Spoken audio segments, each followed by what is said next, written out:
Beberapa waktu yang lalu, salah seorang teman saya ngubungin dan dia ceritanya lagi ngerjain salah satu proyek pemerintah yang berkaitan dengan kesejahteraan mental atau kesejahteraan psikologis guru. Dia nanya ke saya, minta pendapat tentang hal-hal yang nanti mau dia masukin dalam surveinya. Jadi dia mau bikin survei ke guru-guru. Terus dia nanya hal-hal apa yang membuat para guru sekarang ini menjadi sangat lelah ketika bekerja gitu. Jadi dia tampilin gitu poin-poin yang sudah dia buat dan saya ngecek nih apa yang kira-kira belum ada di situ gitu.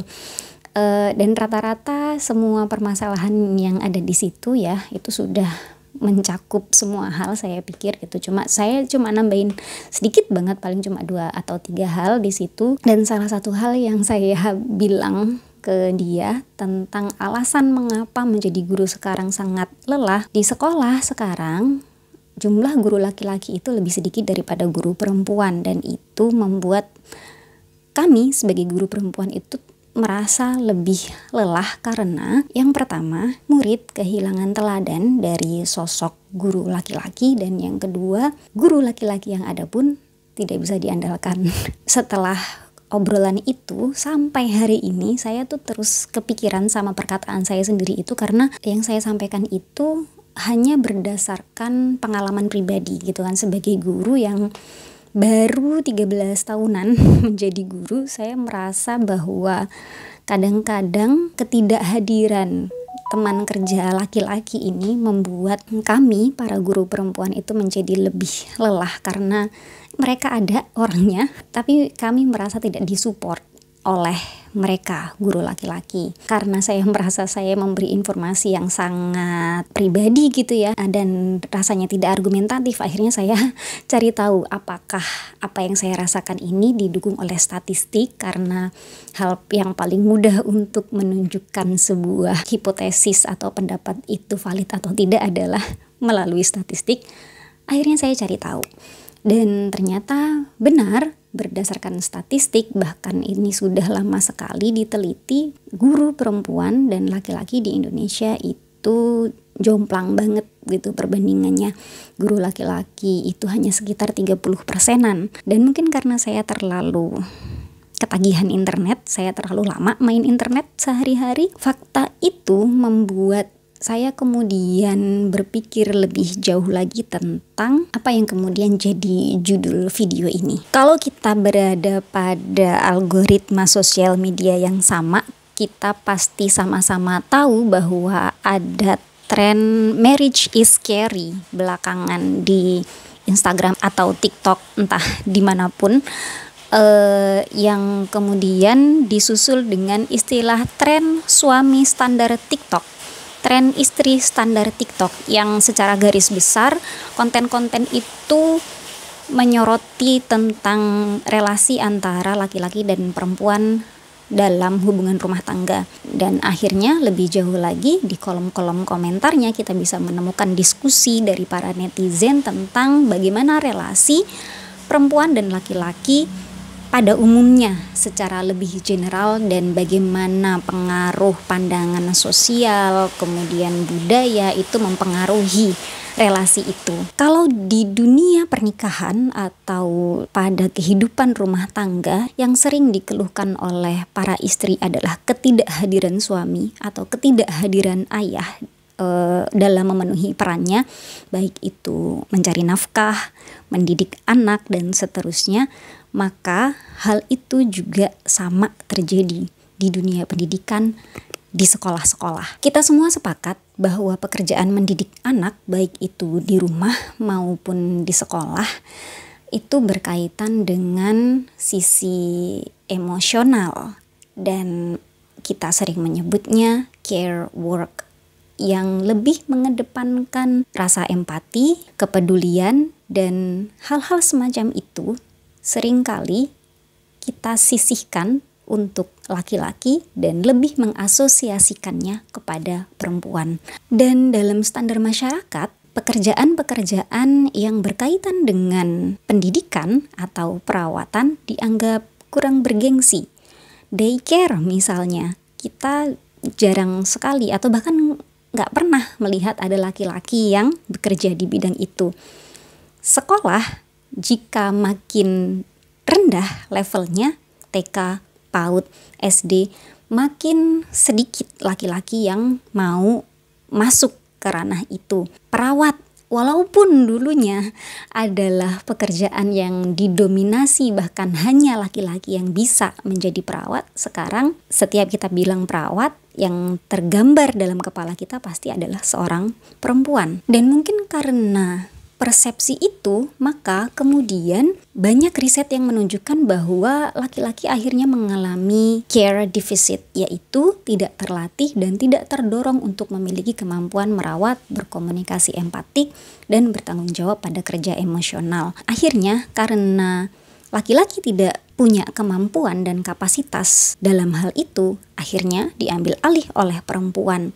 Dan bayangkan seorang guru perempuan, dia harus mengambil alih pekerjaan laki-laki di sekolah, ketika di rumah dia harus melakukan hal yang sama. Dia harus menggantikan tugas suaminya di rumah. Betapa lelahnya itu. Sebenarnya asumsi pertama saya tentang mengapa jumlah guru laki-laki itu lebih sedikit daripada guru perempuan adalah tentang gajinya yang rendah. Dan sepertinya memang itu isu yang paling menonjol di dunia pendidikan kita di Indonesia, bahwa menjadi guru gajinya sangat kecil sehingga laki-laki yang kita harapkan menjadi pencari nafkah di keluarga tidak akan memilih profesi guru karena tentu saja itu tidak akan cukup untuk menghidupi keluarganya.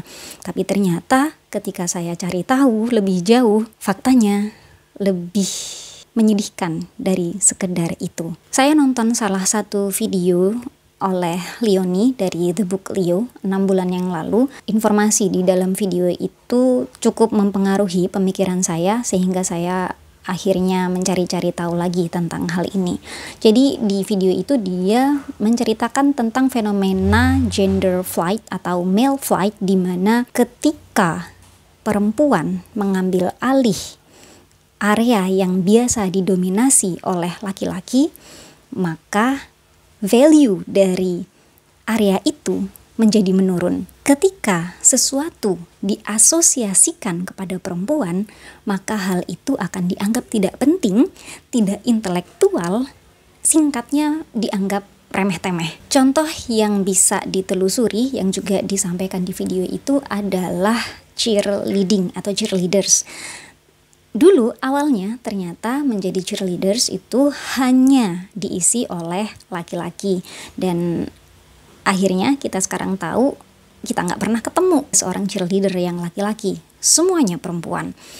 Dan juga terbentuk persepsi di masyarakat bahwa menjadi cheerleader itu adalah kegiatan yang remeh-temeh, sehingga laki-laki nggak mau lagi kembali menjalani aktivitas menjadi cheerleader.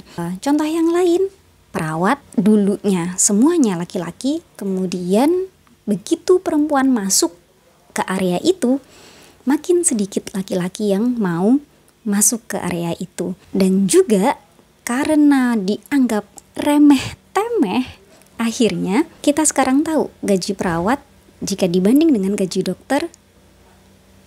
Di dunia Islam sendiri, saya menemukan fakta yang cukup menarik. Kalau kita lihat di ayat yang paling panjang di Al-Quran, di surat Al-Baqarah tentang hutang piutang, itu sering dipertanyakan oleh para feminis, misalnya mengapa saksi perempuan dianggap setengah dari laki-laki. Ternyata faktanya adalah dulu menjalankan bisnis atau hal-hal yang berkaitan dengan uang itu adalah domainnya laki-laki. Perempuan itu jarang ya, bukan tidak ada, jarang yang paham tentang urusan hutang piutang. Maka kesaksian perempuan dianggap setengah dari laki-laki. Tapi sekarang kita lihat hal-hal yang berkaitan dengan uang, bendahara kegiatan, rata-rata perempuan semua isinya. Jarang laki-laki yang mau ngurus urusan uang, kecuali kalau itu nilainya besar. Dan itu juga sangat terlihat di dunia pendidikan. Apa hal-hal yang dianggap remeh-temeh ketika bekerja di sekolah? Saya mungkin bisa beri contoh guru piket. Untuk hal ini pengalaman pribadi, jadi saya tidak bisa menunjukkan data tentang bagaimana kontribusi guru laki-laki pada kewajiban menjadi guru piket sehari-hari. Tapi yang saya rasakan selama 13 tahunan menjadi guru laki-laki performanya pasti jauh di bawah guru perempuan ketika menjalankan tanggung jawabnya sebagai guru piket. Kenapa? Karena itu hal remeh. Ngurusin kehadiran murid, kehadiran guru, nerima tamu, kecil, remeh-temeh, gak penting. Tapi untuk hal-hal yang dianggap penting dan besar, rapat, guru laki-laki semangat. Data juga menunjukkan bahwa meskipun jumlah guru perempuan lebih banyak daripada guru laki-laki, ternyata jumlah kepala sekolah di Indonesia lebih banyak laki-laki daripada perempuan. Meskipun lagi performa kepala sekolah perempuan dianggap lebih baik daripada kepala sekolah laki-laki. Maka kembali lagi ke judul video ini, anak-anak kita, masa depan generasi kita masih akan sangat sulit untuk terlepas dari belenggu patriarki karena di rumah mereka kehilangan sosok ayah dan di sekolah yang mereka lihat tidak jauh berbeda. Contoh yang paling nyata adalah lagi-lagi piket. Sering sekali saya menemukan, dan mungkin kalau ada guru yang menonton tayangan ini bisa ikut berkomentar, tugas piket di kelas itu biasanya lebih dihandle oleh anak perempuan. Kenapa? Karena anak laki-lakinya nggak bisa diandelin, nggak bisa disuruh. Ketika disuruh dia malah pergi, dan kalaupun dia mengerjakan tugasnya, dia lakukan dengan sangat buruk sehingga anak perempuan harus mengulangi pekerjaan itu. Bukankah itu cerminan dari apa yang terjadi di rumah atau yang ramai dibicarakan di sosial media tentang relasi antara suami dan istri di rumah? Mungkin anak laki-laki ini berbuat seperti itu di sekolah karena melihat orang tuanya di rumah seperti itu dan mereka tidak menganggap itu sebagai masalah. Di sekolah mereka juga melihat guru laki-laki dan guru perempuannya seperti itu. Jadi mereka menganggap tidak ada masalah dengan perbuatan mereka yang menegakkan peraturan di sekolah, guru perempuan, yang cerewet pada hal-hal detil di sekolah, guru perempuan, yang rajin menasihati anak-anak murid, guru perempuan. Hampir tidak ada peran guru laki-laki pada hal-hal kecil, hal-hal detil di sekolah yang bisa anak laki-laki teladani dari guru laki-laki mereka. Sehingga ini seperti lingkaran setan yang akhirnya membentuk mental generasi muda kita terjebak pada budaya patriarki yang gak ada habisnya. Sekarang saya lagi baca buku ini, Kebebasan Wanita, karya Profesor Dr. Abdul Halim Abu Syukoh, dan masih di pengantarnya. Di dalam buku ini, di pengantarnya saja beliau menuliskan bahwa untuk membebaskan kaum wanita muslimah itu sama saja dengan membebaskan separuh masyarakat muslim. Dan untuk membebaskan wanita, kita perlu juga membebaskan kaum laki-lakinya.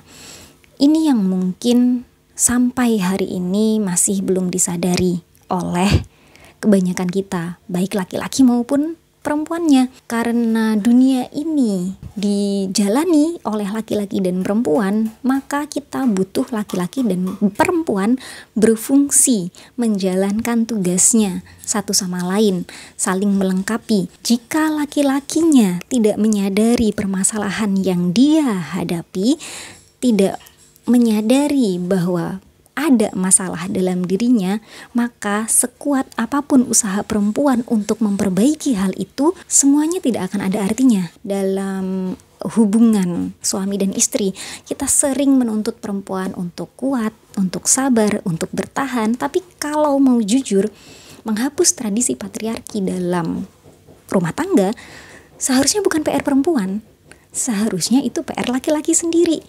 Karena selama ini mereka tidak mau mengubah diri dan citra diri mereka, penurunan performa laki-laki akan terus terlihat, dan itu berdampak buruk pada masa depan masyarakat kita. Karena unit terkecil dari masyarakat adalah keluarga, rumah tangga.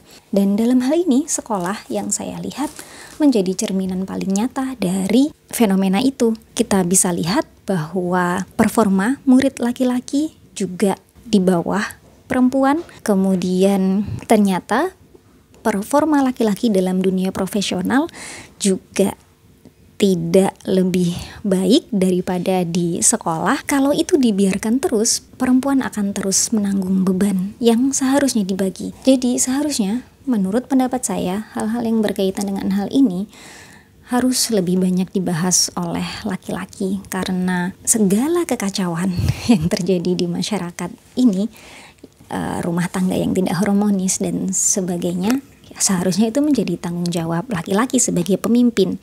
Kalau laki-laki hanya mau jadi pemimpin tanpa mau memimpin, maka ya seperti inilah keadaannya. Kita akan terus melihat kegagalan-kegagalan yang ada di dalam masyarakat, di dalam rumah tangga, di sekolah, dan seterusnya, sampai laki-laki benar-benar mau mengambil tindakan. Saya tahu mungkin yang saya sampaikan ini lebih banyak berasal dari pengalaman pribadi atau pengamatan pribadi, dan mungkin ada yang berpendapat bahwa data-data yang saya sampaikan ini tidak mencerminkan secara keseluruhan, tapi saya yakin banyak dari kita yang melihat ketimpangan ini. Kalau enggak mungkin muncul segala tren yang ada di sosial media itu. Jadi kalau misalnya kalian pernah mengalami hal yang sama, coba sampaikan di kolom komentar bagaimana kalian melihat peran laki-laki di ruang-ruang pendidikan atau di rumah atau relasi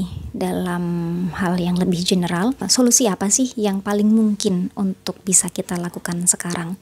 Terima kasih yang sudah nonton video yang tidak jelas ini. Mudah-mudahan video ini memberikan sedikit insight untuk kalian, dan sampai ketemu di video selanjutnya.